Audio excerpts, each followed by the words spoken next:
Good morning, Bulldog Nation. Welcome to the PHS Weight Room. I'm here with Coach Seth Parker of your Priceville Bulldogs. Coach, last week you walked away with a big win over East Limestone. They may not have had the best record, but they certainly did not play like their record. Their defense was strong. They had displayed speed and a lot of want to on their offensive line. Any thoughts about it? Yeah, I mean, I thought East Limestone was a good team. You know, coming into it, them being 0-3.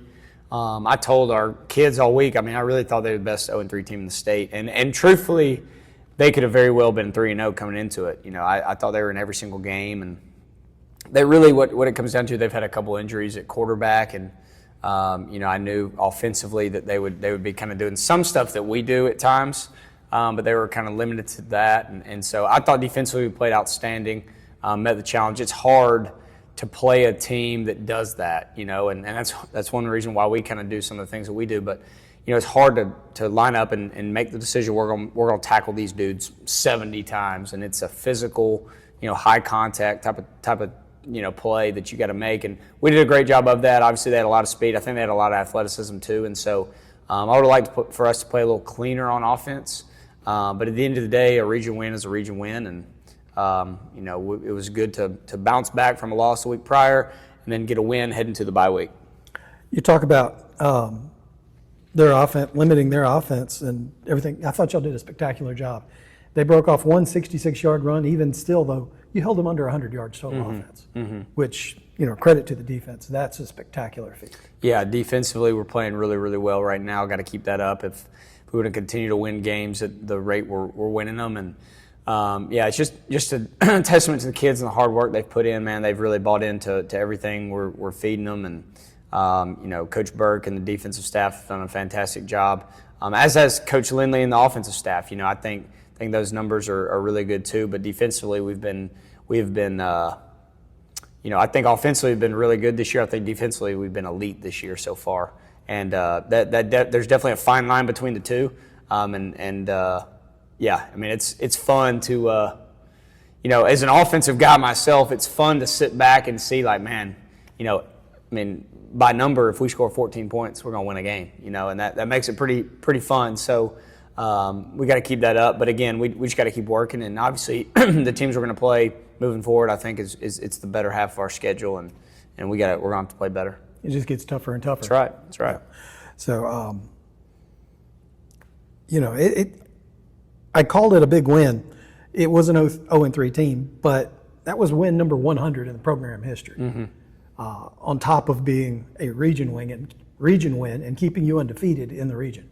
So, you know, that's either way you cut it, that's a big win. Right, it is. And you know, the 100th win thing, you know, I've said this a lot. I'm a high school football traditionalist, and I love the storied programs and rivalries and games and all types of stuff like that, and the records, and, you know, AHS, FHS, that website is just awesome, man. I could spend hours on there. And so to know that we haven't been around as a school, you know, as the new version of Priceville, and it hadn't been that long, you know, compared to most schools that have, you know, 60, 70 years of tradition. But to get to that number is a big deal, and I think it's just a sign of things to come. You know, I know I kind of made a post about it earlier in the week about, you know, it's really it has nothing to do with me. I mean, I'm thankful to be a part of the last 6, but it's just a testament to all the coaches that came before me and our staff and the players too. You know. People like Coach Weeks. I mean, Coach Weeks had a huge impact on me, but obviously a huge impact on Priceville football, not just when he was the head coach here, but also when he was the head coach at middle school. And he coached every single one of these kids.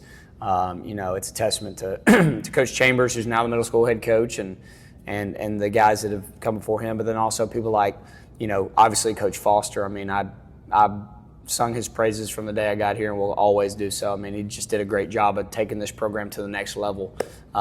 I mean, in 5 years, he won, 40 games? I mean, that's a chunk of it. It's pretty good. You know, it's pretty good. So I'm very thankful to him and Coach Strunk, Coach Simmons. I'm forgetting a couple in there. I try to know all of them and try to keep up with it from that perspective because, again, I'm thankful to follow in their footsteps and just be a chapter of Priceville football. But like I said, too, I look forward to being a part of the next 100, and that's my plan, and that's my goal. And, yeah, want to get to 200 a lot quicker than we got to 100. Absolutely, and I look forward to watching each and every single one of those. That's right. Next week is homecoming, West Point coming to town. Let's talk about that next week. Let's change things up by week. Let's talk about other things. All right. For you, what's been the biggest surprise in the SEC this year? Ooh.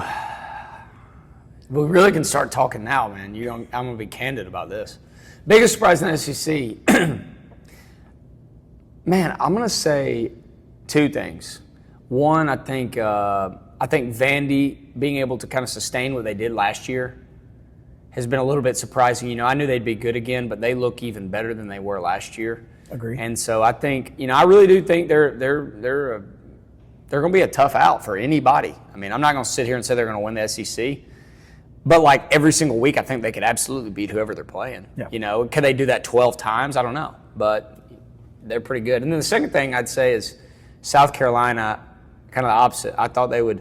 I know they kind of lost a few good players last year, but I still thought they'd be a little bit better than they are. And of course, they can bounce back. And I know Sellers have been hurt a little bit, but I thought they'd be better than they were. So in the SEC, those two have surprised me. Obviously, you got everybody at the top. Of course, Alabama losing the first week was miserable and a little bit surprising. But I still think Alabama's a good team, whether they win or lose this week. I think they're still a good team, and I think Auburn's looked good so far. I hate to say that, but I think Auburn's looked good.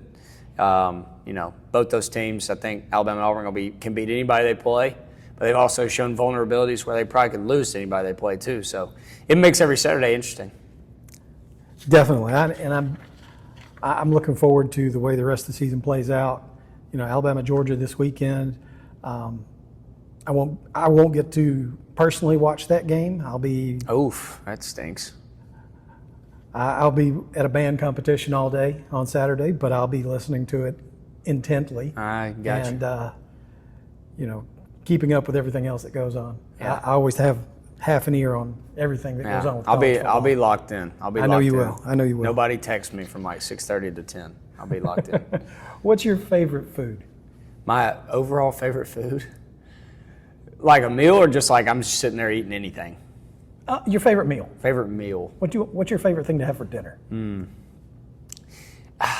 that is really tough. I'd probably say, it's funny you asked that. My daughter asked me that. She asked it a much sweeter way than you asked it. But, she's a little cuter than you. I'm sorry. I hope she is. Yeah, she is. But she asked me last night. I told her steak, so I'm gonna be a man of my word. That's what I told my baby. It is steak. But I love like pot roast, potatoes, carrots, onions, and that's like probably my favorite thing. I think I'm eating that tonight, so I'm looking forward to that. But man, I love like baked spaghetti, salad. Like I love salad. It's probably why I look like I do, but I love salad.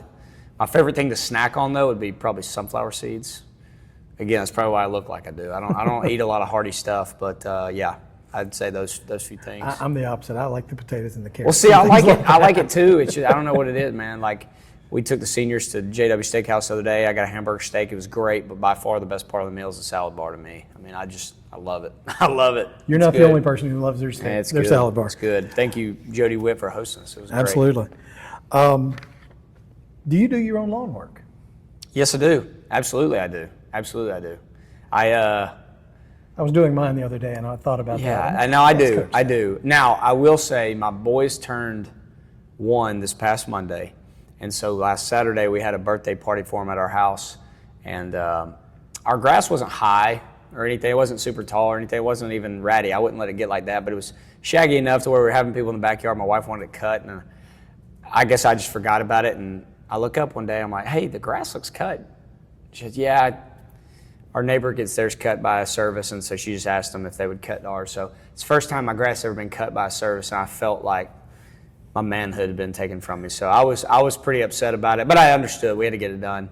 But other than that, no, yes, I do. I cut, edge, weed eat my lawn by myself, and yeah, I enjoy it though. I like it. Absolutely. It's very cathartic. I'm just never sitting out there and doing it. I'll never make somebody, or I'll never pay somebody to do it when I could do it. And It's funny though. I tell our players all the time, like, the way you do anything is the way you do everything, and I always try to get them, like, and again, the whole message is like, if you're gonna half tail one rep, like, then or if you're gonna half tail the way you go about school, you're gonna do the same thing on the field. Like, the way you do anything is the way you do everything. I always tell them the thing I think about that saying the most in is when I'm cutting my grass, because you know how it is. There's like one blade of grass left over there, and you missed it, but it really doesn't matter. Nobody sees it. But like, every time I get to that point now, I think about our players. I'm like, man, if our season comes down to the effort that I put on my lawn here, my backyard, what's our season going to look like? And I really do think like that. So I go over there and cut it, and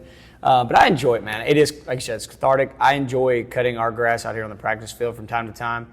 Like I said, from time to time, not every time, but most of the time I do enjoy it because I can just kind of sit back and relax and just kind of get lost in my thoughts. But yes, I do it. What did you think the answer was going to be? Honestly, I didn't know. Okay. I wasn't sure. I know we have someone else cut the stadium. The stadium field, and that was something Coach Foster did himself all the time. He wouldn't let anybody else touch that grass. Now all the stuff around it, other people cut that, but the field itself, he wanted to cut that. So I knew he did his own.